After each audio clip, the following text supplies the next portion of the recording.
여러분 혹시 속담 중에서 그 아버지의 그 아들, 이거 많이 들어보셨죠? 그렇다면 혹시 그 아버지의 그 며느리 들어보셨나요? 오늘 그 며느리 리브가에 대한 얘기를 하고자 합니다. 리브가가 아브라함 가문에 시집 올 때에 사람들이 축복하기를 너는 천만인의 어미가 될지어다, 이렇게 축복을 했습니다. 이 얼마나 크나큰 사명입니까? 열방을 품는 천만인의 어미가 된다는 이 사명은 바로 열국의 아비 아브라함이 받은 사명과 너무나도 닮아 있습니다. 이렇게 이 사명은 마지막 때를 살아가는 우리 성도들이 가져야 할 신앙 인격을 보여주고 있습니다.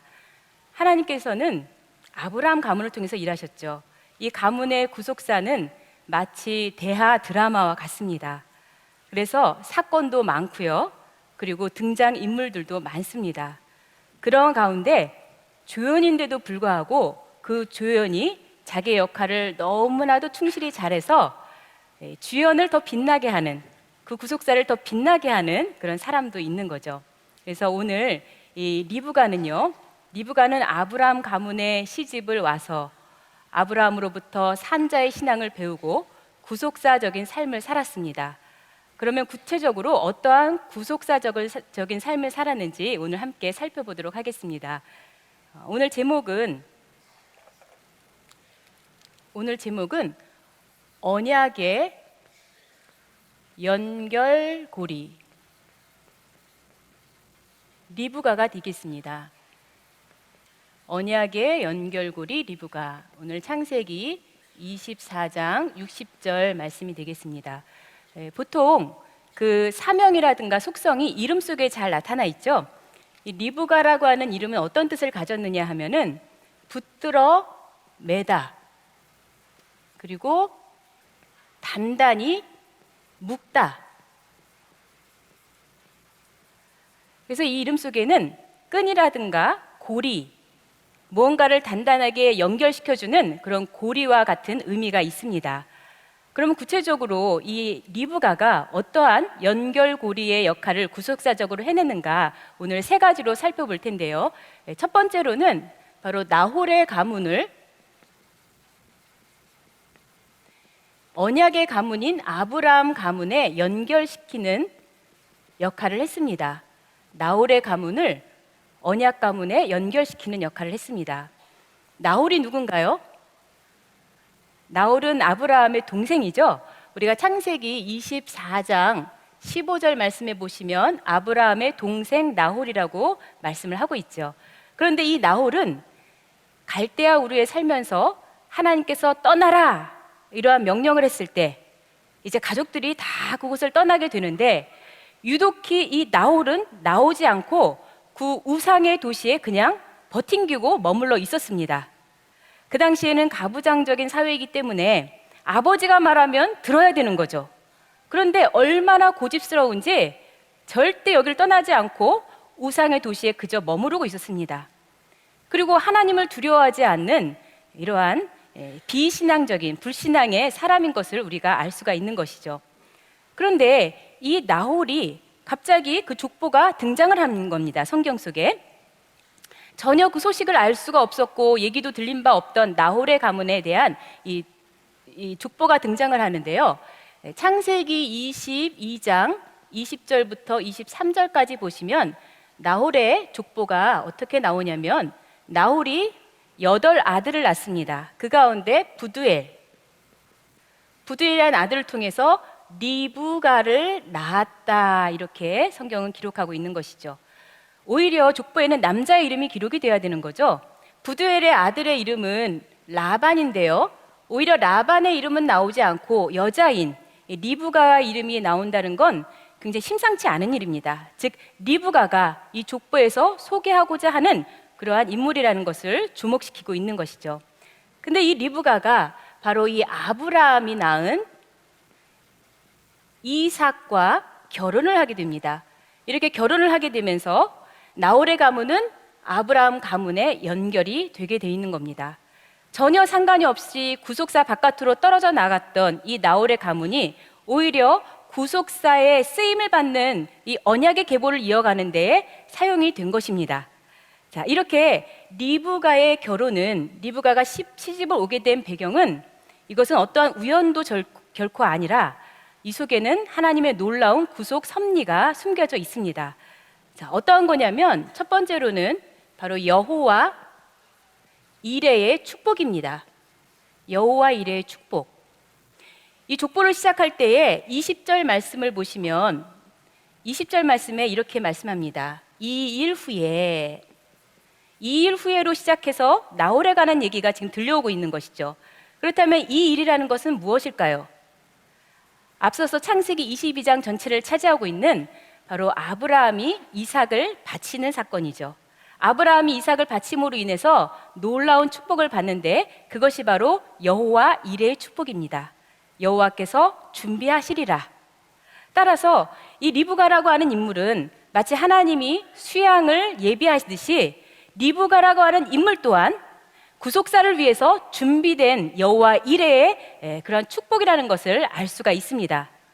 저와 여러분도 구속사를 위해서 미리 하나님이 선택하신 사람들입니다.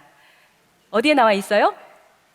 에베소서 1장 4절에 보시면은 창세 전에 하나님께서 우리를 그리스도 안에서 택하셨다고 말씀하고 있죠. 저와 여러분도 구속사에 쓰임받을 미리 하나님께서 예정하신 여호와 이레의 주인공인 줄로 믿습니다. 또 하나는 바로 이러한 모든 사건들은 기도의 응답으로서 하나님이 리브가를 주셨다는 것이죠.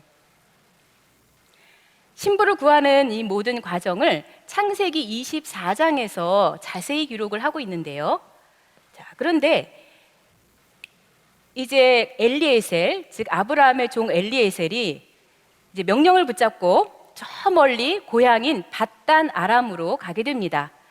자, 이삭의 아내 될 사람을 구하러 가는 데 있어서 인간적인 방법을 전혀 생각한 것이 아니라 간절히 기도를 했습니다. 창세기 24장 14절 말씀에 보시면은 엘리에셀이 이렇게 기도를 하죠. 나에게 물을 주는 그 사람, 약대에게까지도 물을 먹이는 그 사람이 하나님께서 정하신 이삭의 짝인 줄로 알겠습니다 라고 하는 기도가 마치기도 전에 15절에 보시면은 건장한 체격에, 아니죠, 아름다운 몸매에 우리 리브가가 등장을 합니다. 그래서 15절에 보시면은 이 리브가를 또 얘기할 때에 나홀의 가문의 여자인 것을 또 언급을 하고 있는 것이죠. 그래서 이 리브가는 이 기도의 내용대로 물을 줍니다. 그것도 아유 이거 아까워서 이거 내게 어떻게 뜬 물인데 라고 지체하지 않았습니다. 그래서 18절 또 20절 내용을 보면 급히라는 이 표현이 있죠.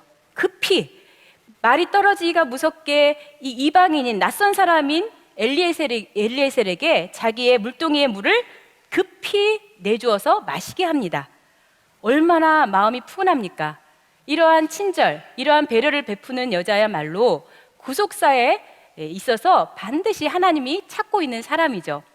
그리고 말도 안 했는데 약대들에게도 먹이죠. 여러분, 약대가요 별명이 있습니다. 어떤 별명이 있냐면 사막의 배라고 부릅니다. 사막의 배. 즉 사막을 다닐 때에 긴 거리를 물을 마시지도 않고 약대는 너무나 잘 견디면서 올 수가 있는 거예요. 그 대신에 한 번 먹었다 하면 엄청난 양의 물을 먹습니다. 얼마나만 물을 먹냐면은 120리터. 여러분, 리브가가 배불리 먹였다 그랬잖아요. 그러니까 120리터를 먹는다 치면 지금 10마리입니다. 자, 10마리면 몇 리터죠? 1200리터. 자, 물동이 하나가 20리터예요. 저도 우리 집에서 이제 저희 집에서 20리터 물동이를 이제 사용을 하는데요. 제가 물당번입니다. 그래서 20리터 물을 갖다가 일주일에 한 번 뜨는데도 이게 얼마나 귀찮은지, 이게 얼마나 무거운지 몰라요. 근데 20리터의 물을 뜬다고 가정할 때에 몇 번을 왔다 갔다 해야 될까요? 60번을 왔다 갔다 해야 돼요. 그런데 그 당시의 우물은 이렇게 두레박으로 기르는 그런 우물이 아닙니다. 그 당시의 우물은요, 계단을 쭉 이렇게 걸어 내려가야 돼요. 계단을 쭉 걸어 내려가면 여기에 이게 물이 저수지처럼 물이 모여져 있는 이러한 형태의 우물을 사용했어요. 그러니까 물을 뜨기 위해서는 어마어마한 수고를 해야 되는 거죠. 계속해서 이게 층계를 오르락 내리락 하면서 물을 떠다가 또 먹이고, 물을 떠다가 먹이고.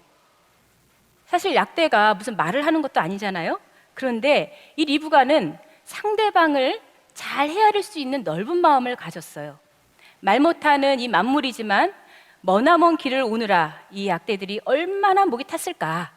그래서 그 목마른 눈빛을 다 읽어낼 정도로 이 리브가는 마음이 넉넉했던 사람이죠. 이러한 모습은 우리가 누구와 닮았을까요? 예, 아브라함과 너무나도 닮았습니다. 아브라함도 다른 사람에게 친절을 베풀고 내 것을 아끼지 않고 이렇게 대접하는 데 있어서 너무나 빨리 그리고 열심히 헌신하는 모습을 보였습니다. 그래서 성경은 히브리서 13장 2절을 보시면 부지 중에 손님 대접을 하다가 천사를 대접했다는 이 아브라함에 대한 행사가 기록되어 있습니다. 아브라함이 넉넉하게 대접하는 그 모양대로 리브가 역시도 이 큰 가문, 정말 열방을 품을 수 있는 이러한 가문에 일할 수 있는 자격 요건을 갖춘 사람이죠. 자, 이렇게 해서 만약에 하나님께서 정하신 사람이 만세전에 리브가를 정했다 할지라도 시집 안 가면 그만입니다. 리브가가 아우 나는 멀리 떠나지 않겠습니다 하면 이건 이루어질 수가 없는 일이에요. 그런데 엘리에서는 얼마나 또 급한지 우리 주인님을 위해서 빨리 내가 가야 됩니다. 다음 날로 바로 떠난다고 하죠. 근데 부모님들, 이 가족들은 안 된다. 이거는 적어도 열흘은 우리와 함께 있어야 된다라고 이렇게 바람을 얘기했지만도, 그런데 당사자는 어떻게 얘기했느냐? 당사자는 24장, 창세기 24장 8절, 58절 말씀을 보시면 내가 가겠나이다 라고 단호하게 자신의 결단을 얘기했습니다. 아, 나 여기서 좀 더 내 친구들도 만나고, 내가 여기서 가고 싶은 것도 가고, 내가 여기서 하고 싶은 것도 좀 해야 됩니다 라고 하지 않았어요. 이러한 인정에 매달리거나 거기에 얽매이지 않고 리브가는 단호하게 결단을 했습니다. 가겠나이다. 왜냐하면은 이것은 엘리에셀로부터 이미 들은 바대로 하나님의 뜻이라는 것을 알고 믿었기 때문이죠. 이러한 하나님의 뜻이라고 할 때 절대 망설이지 않는 이러한 결단의 모습은 또 누구와 닮았습니까? 아브라함과 닮았죠. 그래서 아브라함도 고향 친척 아비집을 떠나라 라고 하는 하나님의 말씀에 즉각적으로 순종을 했습니다. 자, 이렇게 하나님의 뜻이라고 하면 즉각적으로 순종하는 자세, 이것이 바로 아브라함의 행사고 이것이 바로 하나님이 기뻐하시는 모습이었던 것입니다. 저와 여러분도 인정에 얽매이거나 내가 여기서 좀 더 누리고 기득권을 내가 절대 포기할 수 없지라고 하는 그런 사사로운 것에 매이지 않고 하나님의 뜻이라고 할 때에 즉각적으로 순종하시는 저와 여러분이 되시기를 바랍니다.